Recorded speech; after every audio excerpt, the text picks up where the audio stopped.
I didn't. I actually forgot to record last week. Thank you, Ed.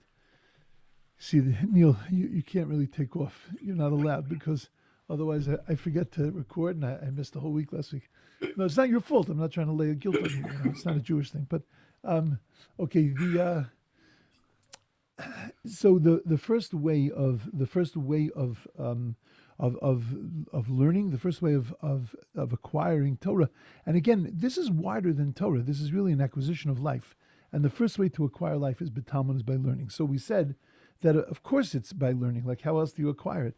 So what the Mishnah, the first thing I think the Mishnah is teaching me with that word Balamud is opening up the list of the 48 ways of wisdom, is understanding that there are no shortcuts, and as much as we would like to take shortcuts, as much as we would like to do it in the Cliff Note kind of way, it's not the same. You could read the Cliff Note versions of any novel, and you can be able to tell over the novel. You can know the main characters.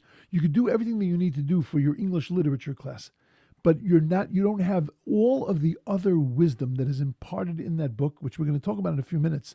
But all of that other wisdom you don't have. You only have the facts, and that's not real wisdom.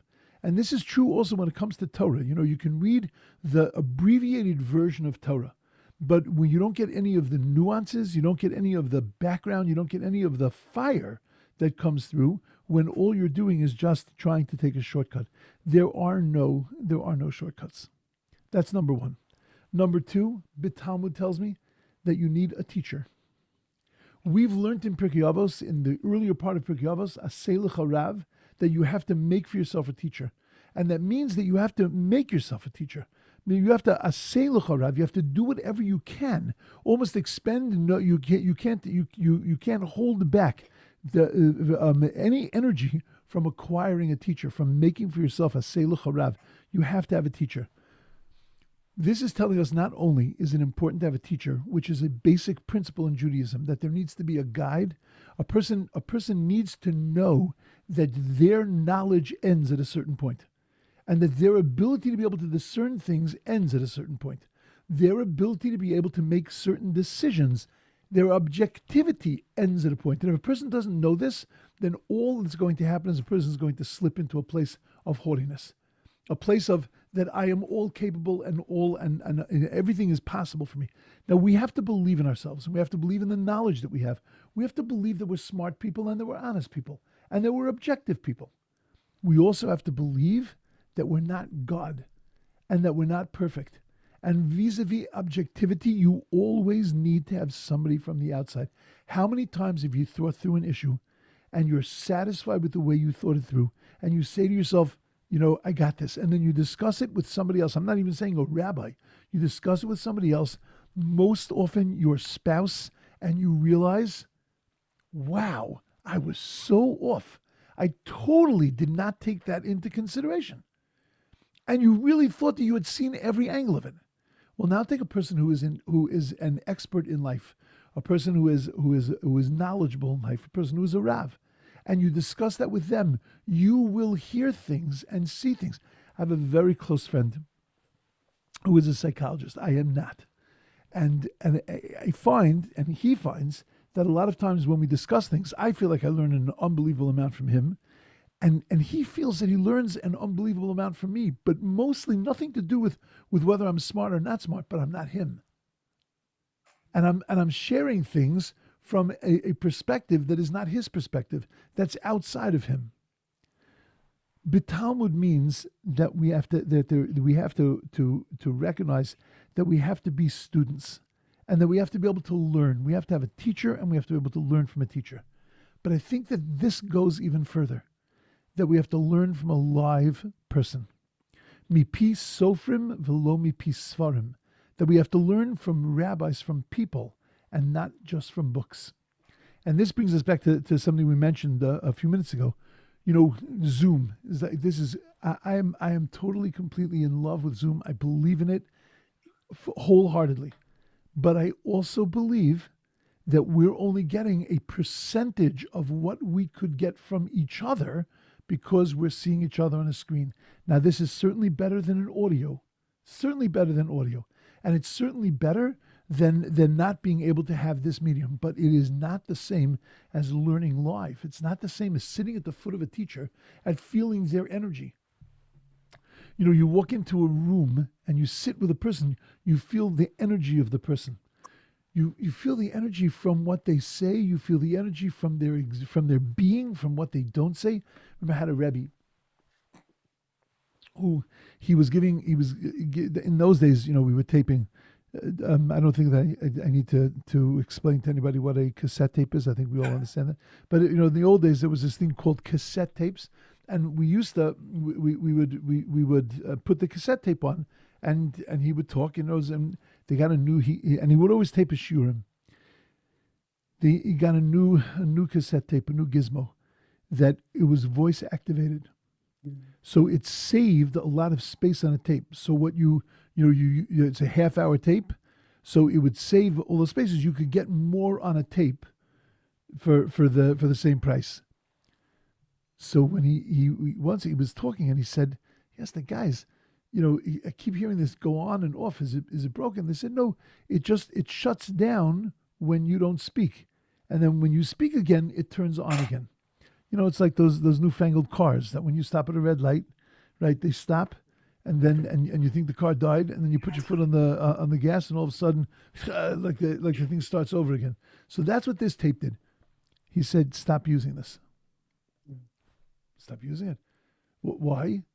He said, because you have things to learn from my pauses also.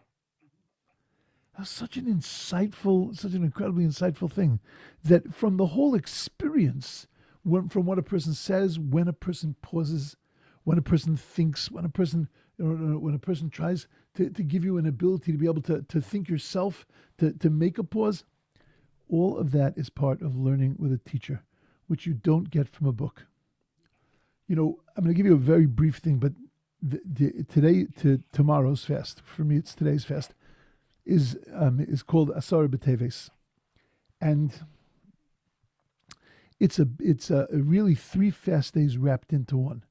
There were 3 tragic events that happened on the same on 3 days, consecutive days, but they weren't in consecutive years.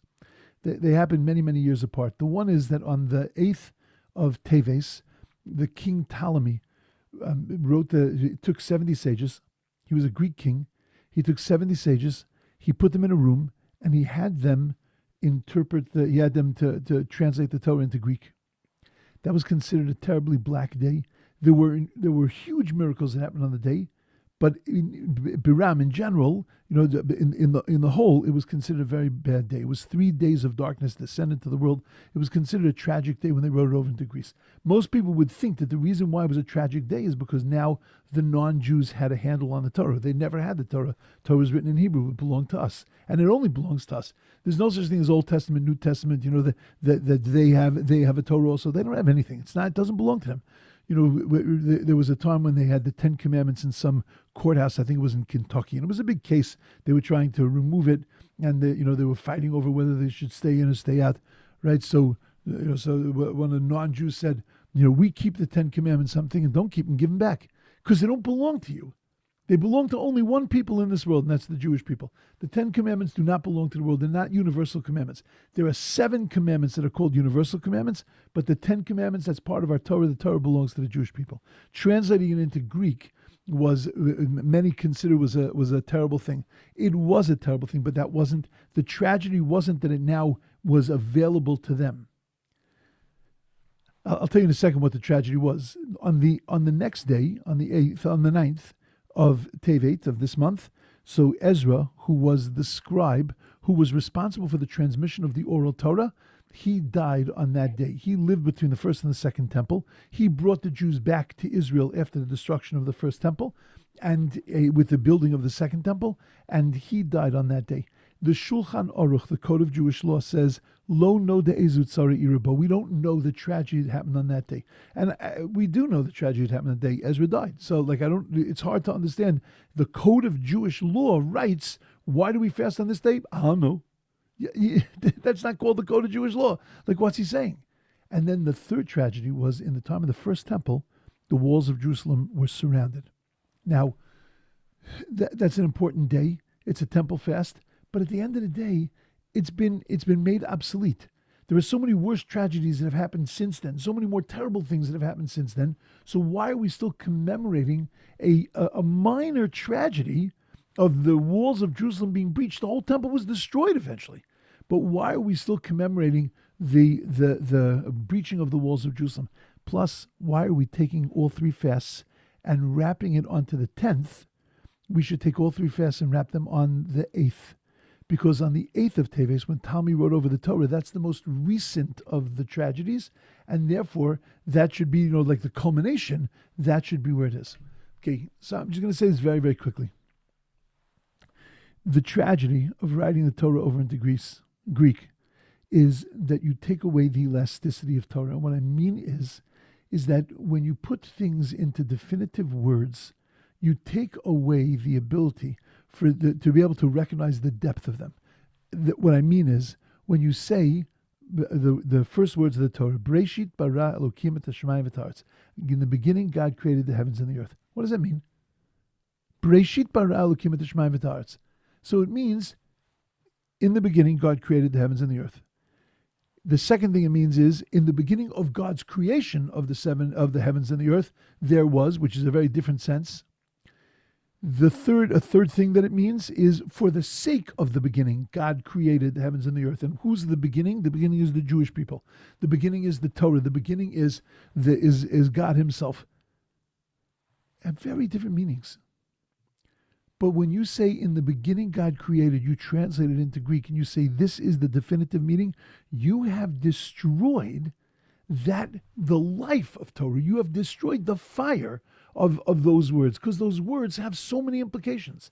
Every word in the Torah has a minimum of 70 explanations. 70 explanations. That means if you take words together and you look at phrases, you could understand phrases. The depth of Torah is incredible. You take, I can't do the math, but if you take a 10-word verse, where each word has a possibility of 70 different explanations, and then you take 5 of those verses and string them together, you're talking about unlimited amount of depth that you can get from it.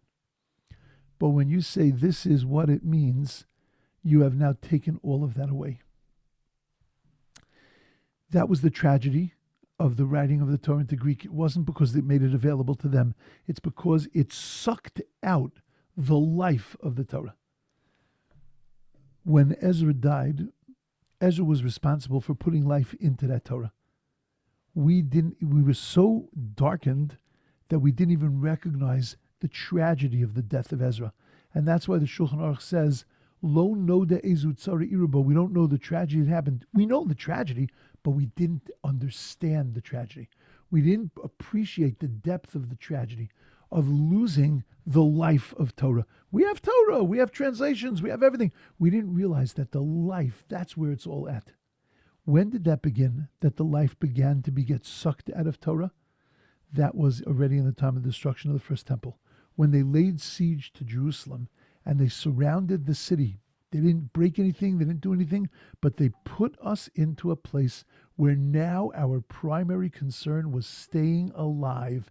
It wasn't filling the Torah with life, it was keeping ourselves alive. From that moment, that's when our connection to the life of Torah began to wane. That's what happens. Now that by the way, that's the tragedy that we are commemorating on the fast tomorrow. It's not just about the destruction of the temple, it's really about the destruction of Torah, about sucking the life out of Torah. Now, Hanukkah, we celebrate that they didn't suck the life out of Torah. We held on tight, we wouldn't let them suck the life out. But on Asara B'Teves, we stop for a minute, we say, but let's be honest. They did suck a little of the life out, and we sometimes help them. We sometimes help the nations of the world suck the life out of Torah, because we take the life out of Torah also. We take that fire out of Torah. And that's what the day Asar B'Teves is to think about that a little bit, reflect on that, and to find a way that every person can commit themselves to putting a little bit of that fire back into Torah. Okay. Now, the reason I brought that up, first of all, because I really did want to speak about the fast. That takes me on the tape about 45 minutes. And I was able to do that in in 5. So people always say that to me. It's like when I tell them over, like, well, what did you say in your Joshua? I say, tell them over Joshua. I say, if you were able to tell it over to me in 2 minutes, why did it take you 45? Okay, be that as it may. But that it applies to here also, because when you learn from a book, you don't get any of that fire of Torah. You can tell over a story, but you can't get the feeling from it. I'll tell you an amazing thing. When I was in yeshiva, it must have been 1970, 78 or 79, and there was a great rabbi, Rav Shach, in Eretz Yisrael, who spoke out against a certain group of Hasidim, a certain group within Judaism, and it wasn't a personal attack. He felt that they were bordering on idolatry, and he made a public statement. He wrote a letter to people that they should stay away from this. He was warning them because he felt that it was teetering on the edge of idolatry. That group took it as a personal attack and leveled an incredible personal attack against Rav Shach. Rav Shach was the Gadol Ador. He was the giant of the generation, and they slammed him as a human being, as a person. The reaction to that was that all across the world, in every Beis HaMedrash, in every study hall, people gathered together, and they rallied for the honor of Torah. In our yeshiva, thousands upon thousands of people from the town of Baltimore and around came to the yeshiva that day.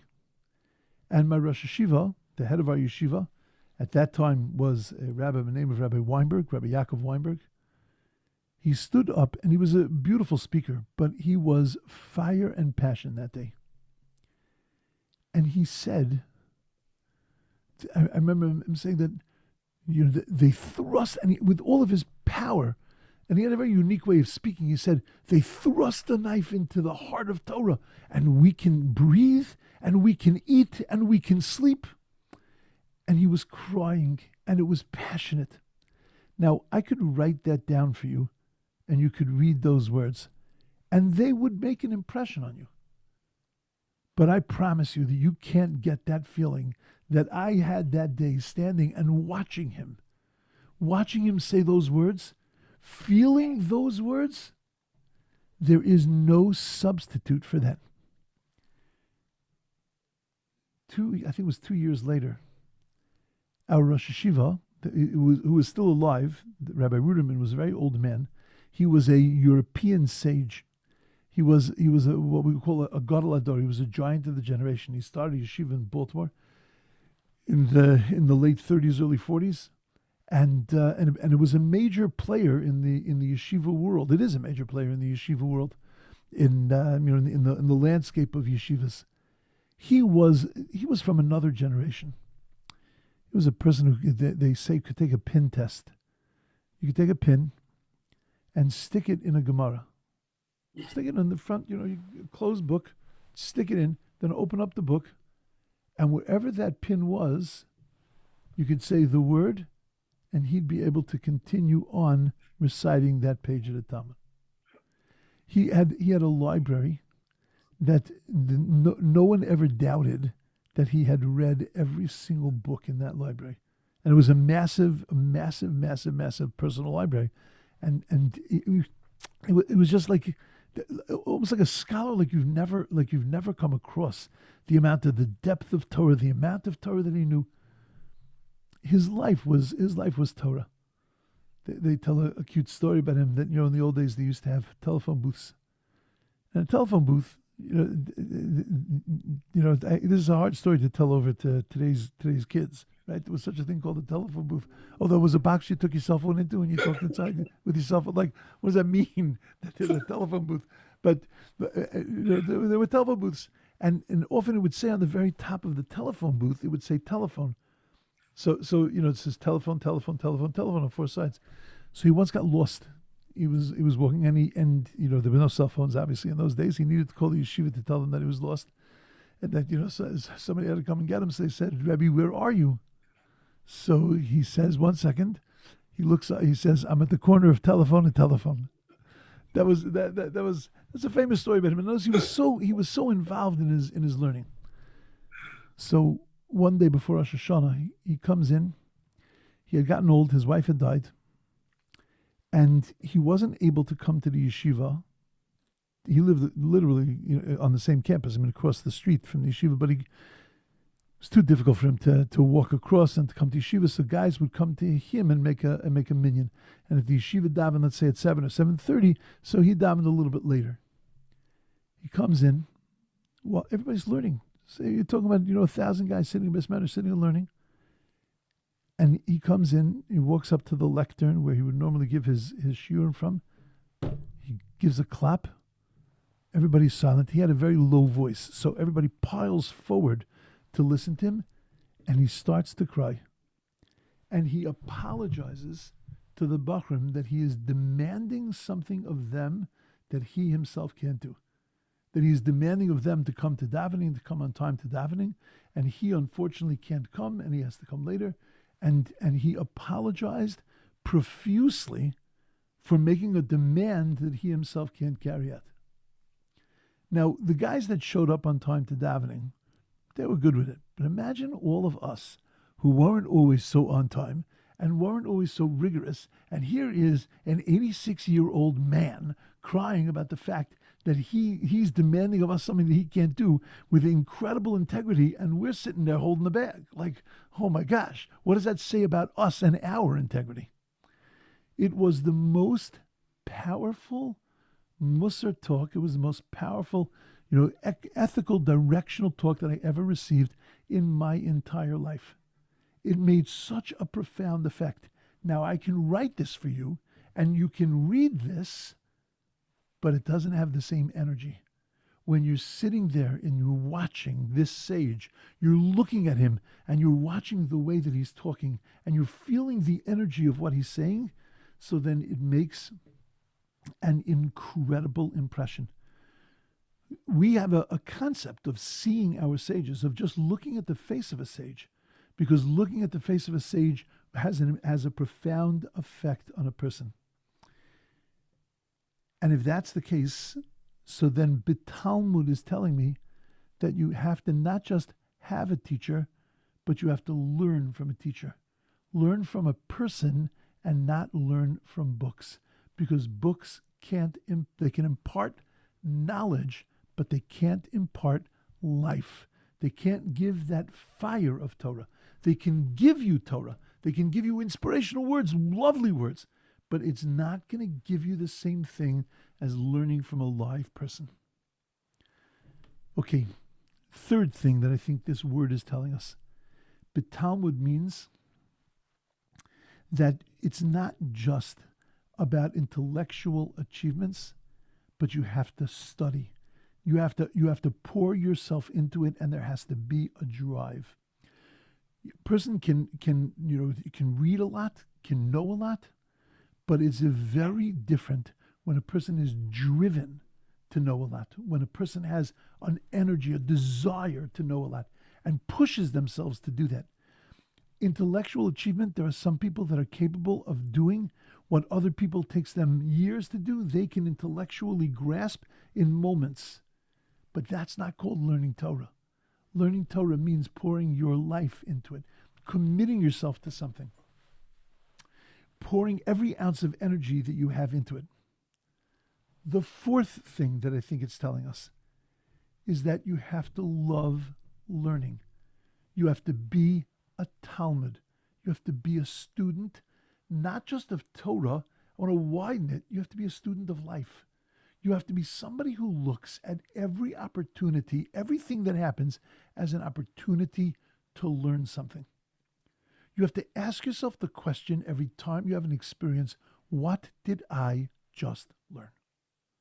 What did I walk away with? Think of how many times we have profound experiences, and only years later, when we're telling over a story, do we then process it and say, holy cow, I didn't even realize that whatever it is, that whatever the outcome of that is. And we don't get that often right at the moment. To be a Talmud, to be a student, means that we have to ask that question. What did I just learn? You know, when you're a student and you're in love with learning, so then nothing stands in the way of learning. Because we say that Ava mikalkelas esashu, when you love something, so then when you're in love, burning in love, so there's no sense of propriety. There's no sense of everything goes out of whack because you do things that are not normal, not bad, but just not normal because you're totally in love with something. By the way, it's true also when you're in hate.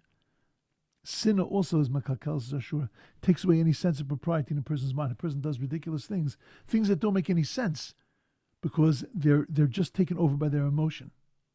Imagine if that's the way we felt about learning. And again, learning anything. Imagine if we felt that way about learning from life, that we were so excited about it, we would end up just doing things and just grabbing and thinking and talking and processing. And that's what Balamud means. Balamud means that we have to be in that kind of mode when it comes to life. We have to be excited about new experiences. How many times something, you're going to go somewhere and you say, oh, I don't really want to go.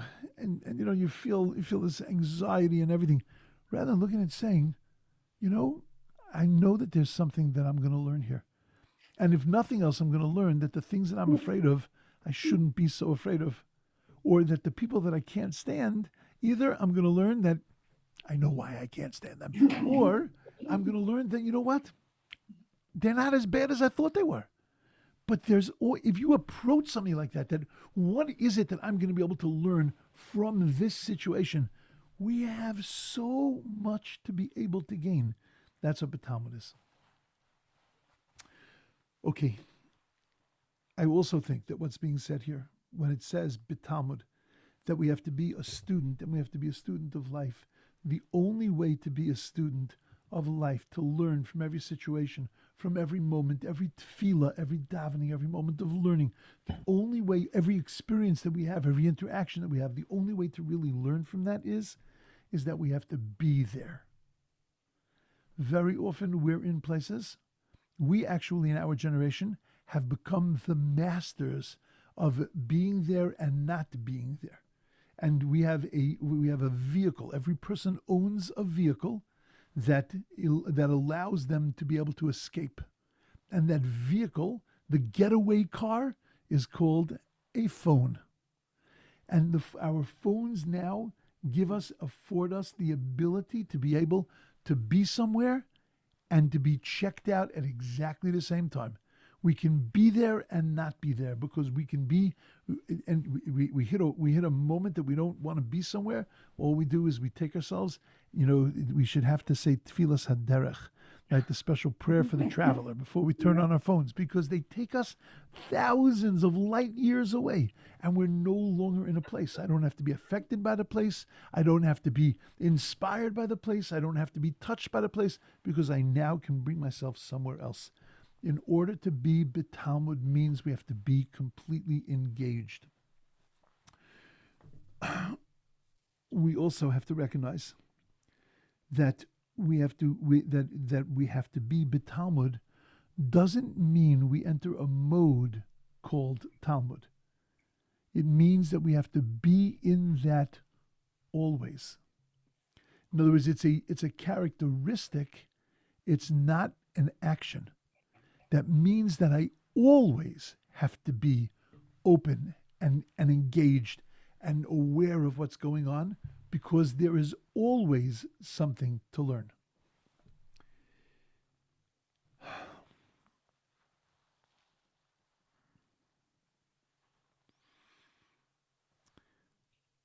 I'll just share one last idea on this Balamud, that in order to be able to be a student, it's something, as we mentioned, you have to be completely engaged in. I'll tell you an amazing story with Rabbi Akiva. Rabbi Akiva, up to the age of 40, knew nothing. Not only did he know nothing, he hated rabbis.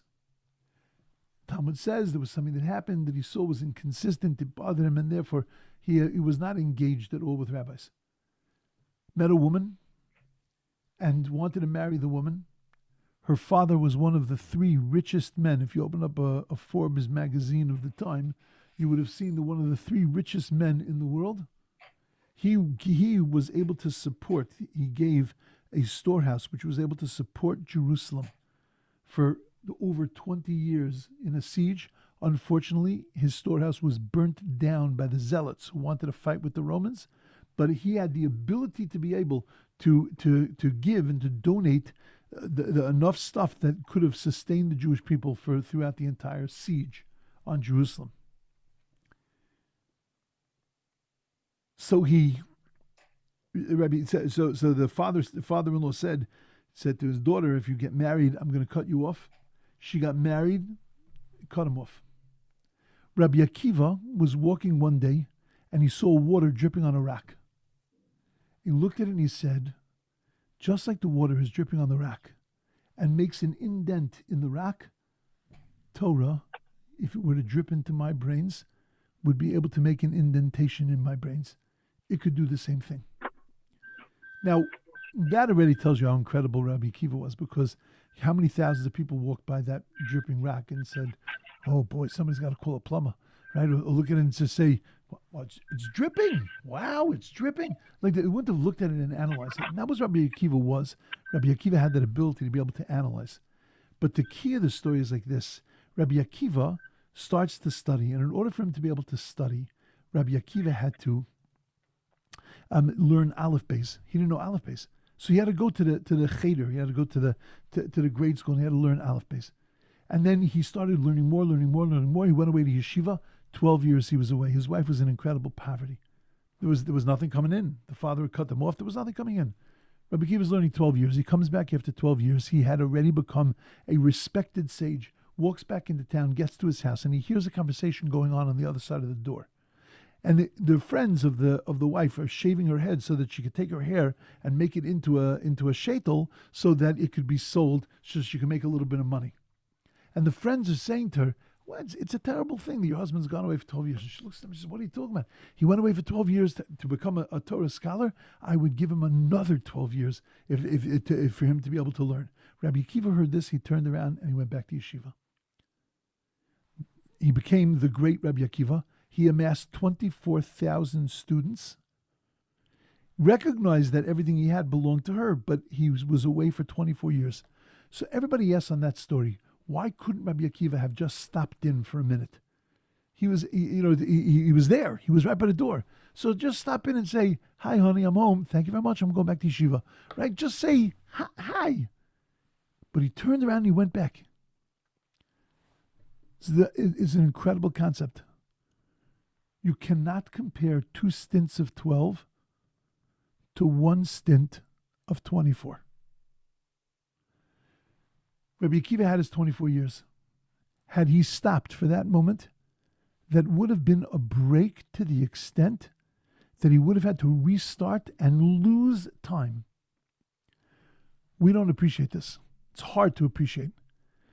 It's hard to appreciate in our generation, for our kids' generation, because they have the attention spans of ADD goldfish, right? And they can't stay connected to something for more than 30 seconds. But the truth is, they could. They could, if it was something that was critical and important. Because when it's critical and important, like a video game, which is the most important part of life, right? Being able to get to the next level. That's like, when we achieve some kind of thing at work and we get really excited about it. Well, we hit a milestone. So for kids today, their milestone is, I'm up to level 27. Whoa. It was a crazy thing. But they can do it. They stay connected. And they stay connected for a long time. But Talmud means that we have to feel the value and the importance of what we're doing, so that at the end of the day, we stay connected to it and that we remain a student of it. Okay, that's number 1. Next week, we'll talk about listening. How Shmias Eisen, hearing with your ears, is an incredibly important tool to acquiring wisdom. Okay, Beautiful. Thank you very much. Thanks, Rabbi. Thank you, Rabbi. Thank you My so thoughts. Thank you. much. Thank you, Rabbi. All right. Have a good night, Have a everyone. great week. Thank you. Easy fast. Okay. Thank you. You too. Thank you, son. Thank you, Rabbi.